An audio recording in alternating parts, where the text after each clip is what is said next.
Hello అందరికీ, ఎలా ఉన్నారు?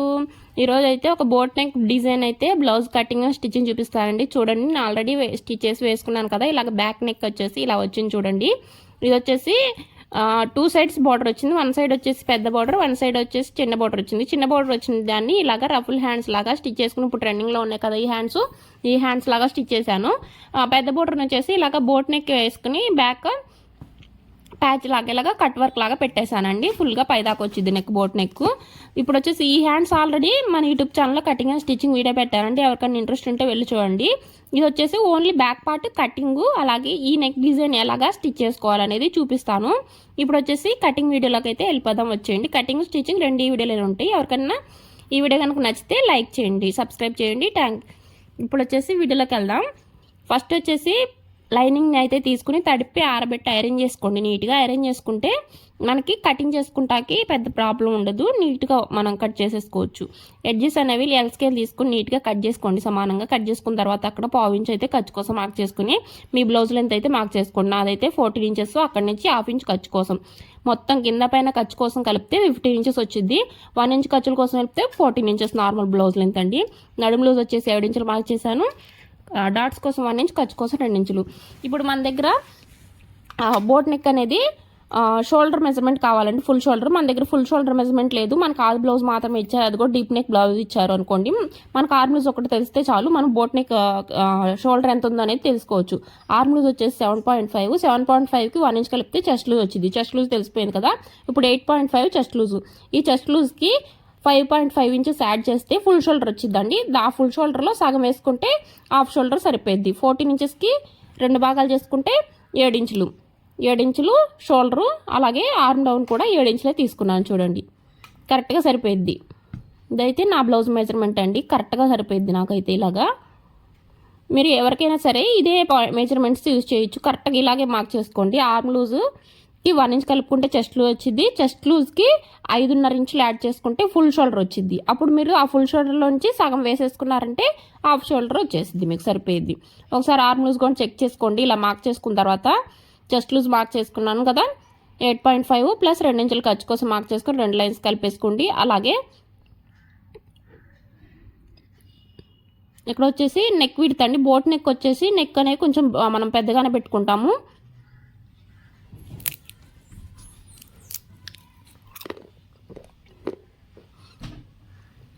నేను వచ్చేసి 4 ఇంచెస్ పెట్టాను. చూడండి, 4.5 అయినా పెట్టుకోవచ్చు. నేను ఒక బ్లౌజ్కి 4.5 పెట్టుకుంటాను, ఒక బ్లౌజ్కి 4 ఇంచెస్ పెట్టుకుంటాను. దీనికి 4 పెట్టుకున్నాను, కానీ నేను ఎక్కువ శాతం 4.5 పెట్టుకుంటాను. దీనికి మాత్రం 4 పెట్టానండి. ఇంకో బ్లౌజ్ కూడా స్టిచ్ చేశాను, దానికి 4.5 పెట్టుకున్నాను. 4.5 పెట్టుకుంటే మనకి షోల్డర్ కొంచెం సన్నగా వచ్చింది. 4 ఇంచెస్ పెట్టుకుంటే షోల్డర్ కొంచెం వెడల్పుగా వచ్చిందండి. డీప్ వచ్చేసి 3.5 పెట్టాను. బోర్డర్ అనేది ఇదిగోండి ఇలా ఉంది. ఇదే మొత్తం సరిపోదండి. ఇదే మనకి 1 సైడ్ వచ్చిన ఈ బోర్డర్నే ఒక 2 స్టెప్స్గా అయితే యూజ్ చేశాను, 2 స్టెప్లుగా అయితే యూజ్ చేశాను. అంటే ఈ బోర్డర్ని జాయింట్ చేశాను. ఇలా వచ్చింది కదా, దాన్ని జాయింట్ చేసుకున్నాను. మిడిల్లో కట్ చేసి బోర్డర్ని జాయింట్ చేసుకుంటే మనకి కొంచెం పెద్ద బోర్డర్ అయింది కదా, అలా జాయింట్ అయితే చేశాను. ఇప్పుడు వచ్చేసి నడుము దగ్గర అయితే డాట్ అయితే మార్క్ చేస్తున్నాను. అటు ఒక 1/2 ఇంచ్, ఇటు ఒక 1/2 ఇంచ్. అలాగే డాట్ లెంత్ కూడా 4 ఇంచెస్కి మార్క్ చేసుకుని ఇలాగా టక్స్ అయితే పెట్టుకున్నాను. ఇప్పుడు యాజ్ ఇట్ ఈస్ కట్ చేసుకోండి. మనం ఎలా అయితే మార్క్ చేసుకున్నామో అలాగా ఇలా నీట్గా మార్క్ చేసుకునే విధంగా కట్ చేసుకోండి. చూడండి, మీరు ఆర్మ్ లూజ్ కూడా చెక్ చేసుకోవాలండి ఒకసారి. నేనైతే చెక్ చేస్తాను, నాకు కరెక్ట్గానే సరిపోయింది, అందుకని కట్ చేస్తున్నాను. నెక్ అయితే కట్ చేయలేదండి నేను అప్పుడే. నెక్ కట్ చేయలేదు, ఎంత కట్ చేయలేదు కూడా నేను తర్వాత చెప్తాను మీకు. ఇప్పుడు కటింగ్ అయిపోయింది కదా, స్టిచ్చింగ్లోకి వెళ్దాం. వచ్చేయండి. ఇప్పుడు స్టిచ్చింగ్ వచ్చేసి మొత్తం జాయిన్ చేయండి. దీన్ని మెయిన్ పీస్ ఉండేది కదా, మెయిన్ బ్లౌజ్ పీస్, ఆ బ్లౌజ్ పీస్ని లైనింగ్ పీస్ని రెండింటిని ఇలా కలిపేసి మొత్తం జాయిన్ చేసేయండి చుట్టూరు.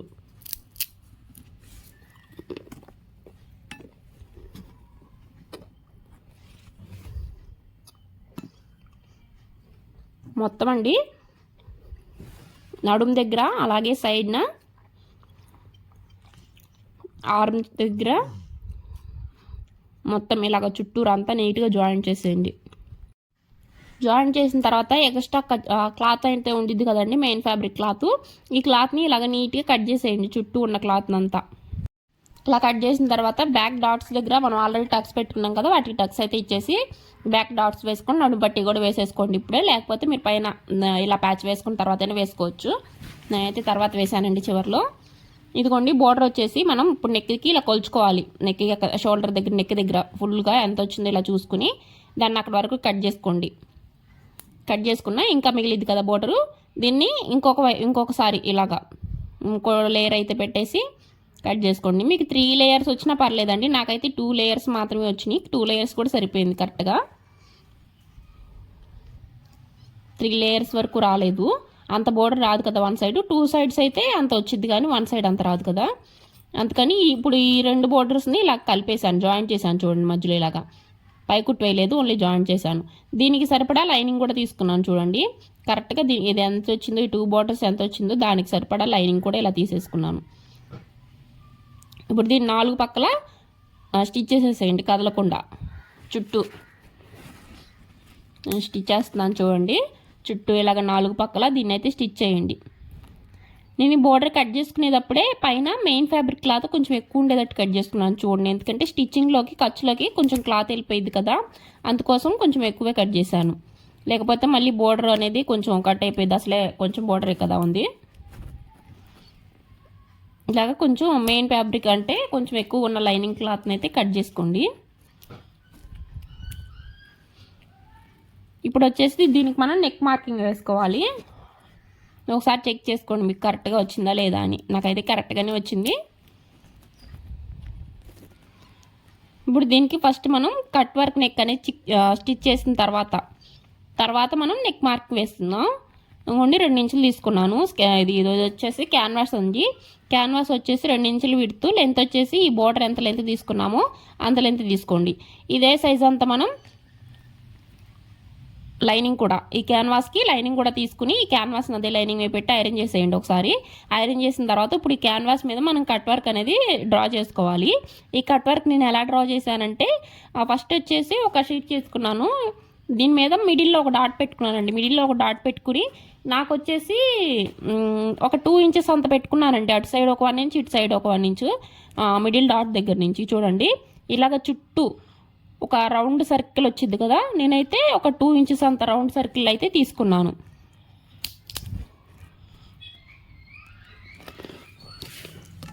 చూడండి నేనైతే సర్కిల్ అయితే చుడుతున్నాను. దీన్ని నేను కట్ వర్క్ యూజ్ చేస్తాను. ఇప్పుడు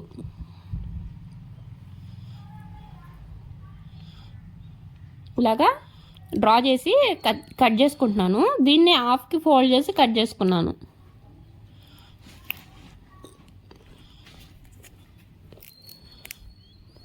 ఇలా నీట్గా కట్ చేసుకోండి. ఇప్పుడు దీన్ని వచ్చేసి ఇలా హాఫ్కి అయితే ఫోల్డ్ చేయండి. ఇలా సగానికి ఇలా ఫోల్డ్ చేసేసి మనం ఫోల్డ్ చేసిన సగానికి ఇలా కట్ చేసేయండి.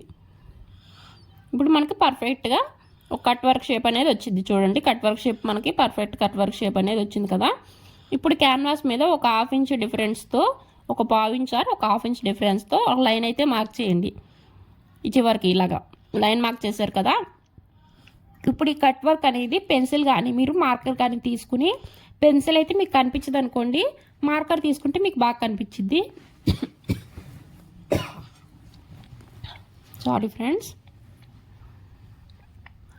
ఇలాగా చుట్టూ మనకి ఈ కట్ వర్క్ షేప్ ఉంది కదా, దీన్ని వచ్చేసి మనం పైన మార్క్ చేసుకున్న లైన్కి టచ్ అయ్యేటట్టు ఇలాగా నీట్గా మార్క్ చేసుకోండి. ఇంక ఇదే షేప్ని మళ్ళీ పక్కన పెట్టుకుని మళ్ళీ అలాగే మార్క్ చేసుకోండి. పెన్సిల్ కదా మీకు కనిపిస్తలేదు, బట్ నాకు కనిపిస్తుందండి.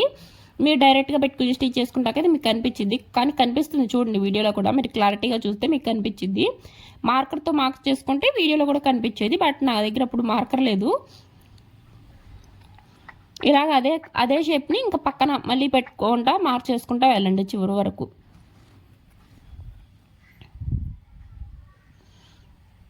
ఇలాగా ఇదే షేప్ని అలాగ నీట్గా చివరి వరకు మార్క్ చేసుకుంటూ వెళ్ళిపోండి. ఇది వచ్చేసి విడ్త్ వచ్చేసి 2 ఇంచులు, లెంత్ వచ్చేసి 1 ఇంచ్ ఉండిద్దండి ఈ కట్ వర్క్కి. లెంత్ మనం నార్మల్గా నెక్ చుట్టూ కట్ వర్క్ పెట్టుకుని స్టిచ్ చేసుకుంటాం. అలాగైతే ఏంటంటే ఇలా విడ్త్ 2 ఇంచులు ఉన్నా పర్లేదు, లెంత్ వచ్చేసి 1 ఇంచ్ ఉండకూడదండి. లెంత్ వచ్చేసి 1/2 ఇంచే ఉండాలి కట్ వర్క్కి. అలా ఉంటే బట్ ఇదేంటంటే కట్ వర్క్ దీనికి కలిసిపోయిద్ది కదా, మనం జాయిన్ చేసి స్టిచ్ చేసేస్తాం కదా బోట్ నెక్కి. అందుకని చెప్పి 1 ఇంచ్ ఉన్నా పర్లేదు అని చెప్పి నేను 1 ఇంచ్ తీసుకున్నాను. ఇప్పుడు దీన్ని వచ్చేసి ఫస్ట్ కదలకుండా ఒక నార్మల్ స్టిచ్ అయితే వేసేయండి బార్డర్కి. వేసిన తర్వాత నీట్గా మనం ఏ షేప్ అయితే కట్ వర్క్ షేప్ అనేది ఎలా అయితే ఇచ్చామో, మనం ఎలా అయితే మార్క్ చేసుకున్నామో సేమ్ అదే మార్కింగ్ మీద నీట్గా స్టిచ్ అనేది మీరు రౌండ్గా వేసుకుంటూ రావాలి. నేను చూడండి మధ్య మధ్యలో స్లోగా ఆపుకుంటూ స్టిచ్ చేసుకుంటూ వస్తున్నాను. మీరు ఏ షేప్ అయితే రౌండ్ షేప్ ఇచ్చారో అదే రౌండ్ షేప్లో రావాలి. స్క్వేర్ షేప్లు ఆ షేప్లన్నీ రాకూడదు, ట్రయాంగిల్ షేప్లు అలా రాకూడదు. నీట్గా మనం కట్ వర్క్ రౌండ్ షేప్ ఇచ్చాము అదే రౌండ్ షేప్లో మనం స్టిచ్ చేసుకుంటూ రావాలి. నేనైతే ఇక్కడ నీట్గా స్టిచ్ చేసుకుంటూ వస్తున్నాను. చాలా స్లోగా స్టిచ్ చేశానండి, కాకపోతే ఇక్కడ కొంచెం స్పీడ్ మోడ్లో ఉంది. మీకు ఇంతకంటే స్లోగానే స్టిచ్ చేశాను, ఇంత స్పీడ్గా అయితే స్టిచ్ చేయలేదు, కొంచెం స్లోగా స్టిచ్ చేసుకున్నాను. ఈ కట్ వర్క్ దగ్గర కట్ వర్క్ అనేది లేట్ అయిద్దండి కొంచెం. మనం నెక్ చుట్టూ కట్ చేసి స్టిచ్ చేసి front neck, back neck, hands, అలాగే బ్యాక్ నెక్కి మనం నడుము దగ్గర కూడా కట్ వర్క్ పెట్టించుకుంటాము. ఇలాగా ఈ కట్ వర్క్ అంతా కట్ చేసి స్టిచ్ చేయాలంటే మళ్ళీ దానికి పైపింగ్ వేయాలంటే చాలా టైం పట్టిద్దండి, చాలా టైం పట్టిద్ది, టైం టేకింగ్ ఇదంతా. అందుకే కొంచెం ఎక్కువ రేట్ అనేది తీసుకుంటారు బొటిక్లో అయినా కూడా. మరి ఇంత కష్టపడి ఇంత టైం టేకింగ్ తీసుకుని అంతసేపు మెషిన్ మీద కూర్చుని కుట్టినందుకు ఆ మాత్రం మనీ అయితే తీసుకుంటారు. ఇవన్నీ అయితే ఇప్పుడు మొత్తం స్టిచ్ చేసేసాను కదా. స్టిచ్ చేసిన తర్వాత ఎక్స్ట్రా ఉన్న కొంచెం క్లాత్ని అయితే ఇలా కట్ చేస్తున్నాను. నేను వచ్చేసి మొత్తం కట్ చేయలేదు, చూడండి ఒక 1/2 ఇంచ్ అంత క్లాత్ని ఎక్స్ట్రానే ఉంచాను, మొత్తం కట్ చేయకూడదు. ఇప్పుడు వచ్చేసి ఈ రౌండింగ్ దగ్గర అలాగే ఈ కట్ వచ్చిన దగ్గర నీట్గా కట్ అనేది పెట్టండి. మీరు ఈ కట్ వచ్చిన చోటల్లా నీట్గా కట్ పెట్టండి ఫస్ట్ ఇలాగా. చూడండి ఇలా నీట్గా కట్ పెట్టేసేసి ఈ కట్ వర్క్స్ అన్నిటిని ఇలా లోపలికి తిప్పేసేయండి. ఫింగర్స్తో ఇలా లోపలికంటే వెళ్ళిపోతాయి, ఇలా లోపలికి తిప్పేసేయండి నీట్గా. మీకు ఇలా తిప్పలేకపోతున్నామంటే కొంచెం ఈ ఎడ్జెస్ ఉంటాయి కదా చివర్లు, అవి నీట్గా రావట్లేదంటే మీరు స్క్రూ డ్రైవర్ కానీ లేదా ఏదన్నా కొంచెం షార్ప్గా ఉన్నది పెన్ కానీ ఏదో ఒకటి తీసుకుని దాన్ని అలా కొంచెం అన్నారంటే అది నీట్గా వచ్చేసిద్దండి. ఆ షేప్స్ అన్నీ అలా నీట్గా వచ్చేసిన తర్వాత ఏం చేయాలంటే దాన్ని ఐరన్ చేసుకోండి మీరు ఒకసారి. అప్పుడు మీకు ఆ షేప్స్ అన్నీ కరెక్ట్గా అలా నిలబడతాయి. ఇదిగోండి నేనైతే ఆ షేప్స్ అన్నీ లోపలికి తిప్పేసి ఐరన్ చేసి తీసుకొచ్చాను. ఇలా ఐరన్ చేసుకుంటే చూస్తారు ఎంత నీట్గా వచ్చిందో. ఇలా ఐరన్ చేసి తీసుకొచ్చేసిన తర్వాత ఈ బ్యాక్ పార్ట్ ఇది ఉంది కదా, ఈ ప్యాచ్, దీన్ని అయితే మనం దీనికి ఇదిగోండి స్కాలప్స్కి మనం ఆల్రెడీ పెట్టాం కదా, దీనికి మనం హెమ్మింగ్ అయినా చేసుకోవచ్చు. లేదు అంటే ఇలా నేనైతే స్టిచ్ చేసేసాను, మీరు హెమ్మింగ్ చేసుకోండి. బోర్డర్ స్టిచ్ అనేది కనిపించిద్ది పైకి అనుకుంటే మీరు హెమ్మింగ్ చేసేసుకుని జాయింట్ చేసుకోండి. నాకు పెద్ద కనిపించదులే అనుకున్నాను, అందుకని స్టిచ్ చేసేసానండి. లూజ్ కుట్టేం కాదు, నార్మల్ గట్టి కుట్టుతోనే పెట్టి స్టిచ్ చేసేసాను. ఇలాగా స్టిచ్ చేసిన తర్వాత దీనికి మిడిల్ పాయింట్ పెట్టుకోండి. బ్యాక్ ప్యాచ్ ఉంది కదా, దీనికి కరెక్ట్గా మిడిల్లో ఇలా ఫోల్డ్ చేసి అక్కడ కట్ పెట్టుకోండి. అలాగే బ్యాక్ పార్ట్కి కూడా అండి, బ్యాక్ పార్ట్కి కూడా కరెక్ట్గా మిడిల్లో ఫోల్డ్ చేసి అక్కడ కూడా ఒక టక్ పెట్టుకోండి.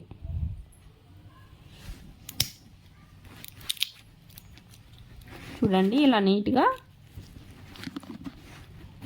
ఫోల్డ్ చేసుకున్నారు కదా. ఇప్పుడు దీనికి నెక్ అనేది మార్క్ చేసుకుందామండి. ఈ బ్యాక్ నా డబుల్ బోర్డర్ ప్యాచ్ ఉంది కదా, కట్ వర్క్ ప్యాచ్, దీనికే నెక్ అనేది మార్క్ చేసుకుందాం మనం. నెక్ వచ్చేసి 4 ఇంచెస్ విడ్త్, డీప్ వచ్చేసి 3.5 ఇలా మార్క్ చేసుకోండి. 3.5 ఇలా మార్క్ చేసుకుని నీట్గా రౌండింగ్ అయితే ఇచ్చేసేయండి. ఇలా కరెక్ట్గా డీప్ రౌండ్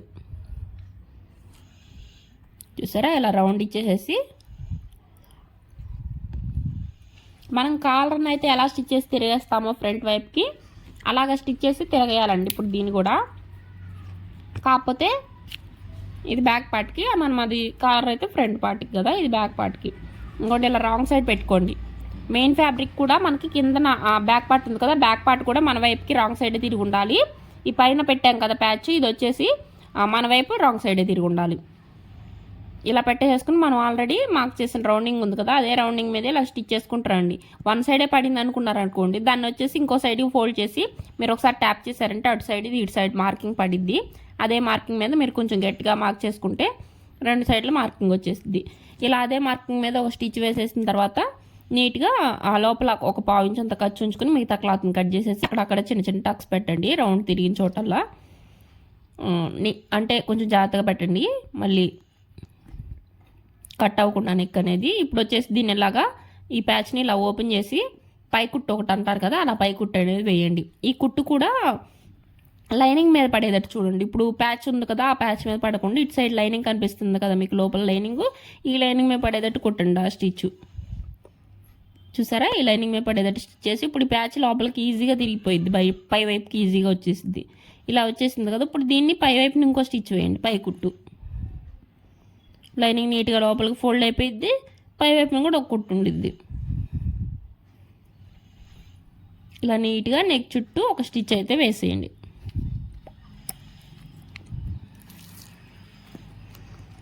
చూసారా ఇలాగా ఇప్పుడు అయిపోయింది కదా, నెక్ చుట్టూ కూడా స్టిచ్ చేసేసాము. ఇప్పుడు ఈ ప్యాచ్ని షోల్డర్కి ఆర్మ్కి మొత్తం నీట్గా ఇలా జాయిన్ చేసేయండి.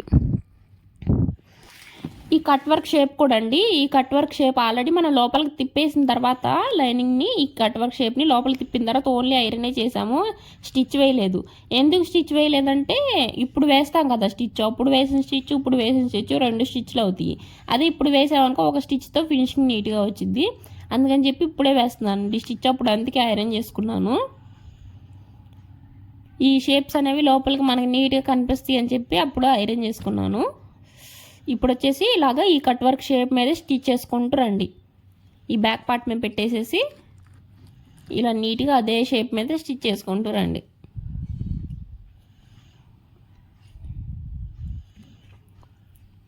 ఇలా నీట్గా ఈ షేప్స్ అన్నీ, ఈ కట్ వర్క్ షేప్స్ ఎన్ని షేప్స్ తిరిగి ఉంటే అన్ని షేప్స్ అన్నీ నీట్గా స్టిచ్ చేసుకుంటూ రండి.